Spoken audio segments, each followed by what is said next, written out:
Okay, so the present value of my limited edition cereal box is worth $5, but I have to speculate whether or not the price will go up for the box in the next few years. If it does go up, then it would be a good return on investment because I would be able to sell the box for a greater price than I originally bought it for.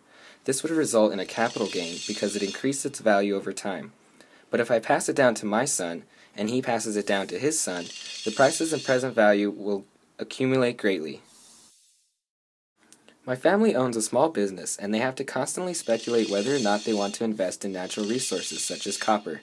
My family always has to take time and foresight into account because they are not exactly sure what will happen to the copper industry 5 to 10 years from now.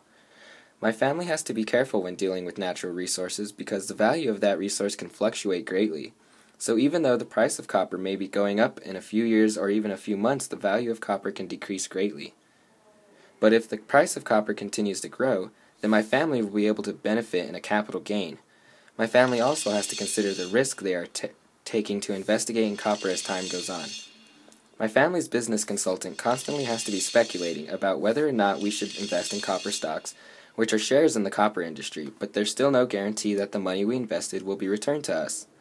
He told us that if we wanted to be sure that we make some sort of profit, he suggested that we buy a bond in the copper industry. Basically, someone buys a bond from us and we receive a loan from the bond issuer for the use of investing in the copper industry, but we must pay the loan back in full after the bond matures fully.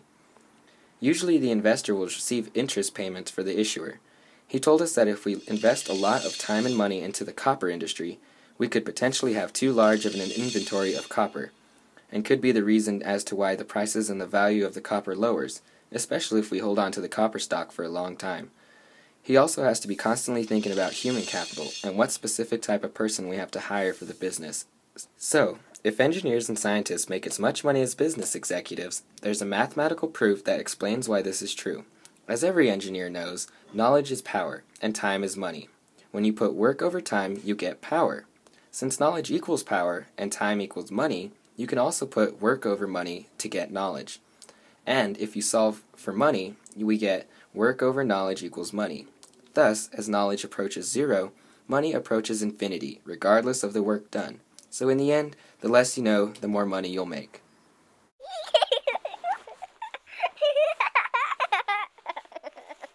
Even though my family owns a small business, we still have to provide our employees with liability insurance, because we are responsible for providing comprehensive coverage for everyone that works in our business. We cannot put our business or our future at risk by not providing the correct liability insurance. Because of the fact that my family owns a small business, we always have to watch out for bigger, more industrialized companies that invest in copper, which then raises an issue with time and politics. If bigger businesses try buying us out, it will cause the government to step in and try taking the matter into their own hands. So here's a thought. How many conservative economists does it take to change in a light bulb? Is it 1? None. If the government would just leave it alone, it would screw itself in. Or is it 2? None at all, because look, it's getting brighter, it's definitely getting brighter.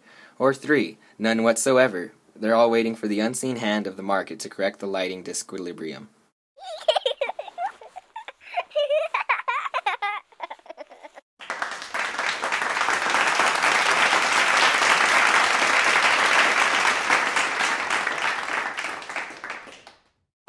What you just said is one of the most insanely idiotic things I have ever heard. At no point in your rambling, incoherent response were you even close to anything that could be considered a rational thought. Everyone in this room is now dumber for having listened to it. I award you no points, and may God have mercy on your soul.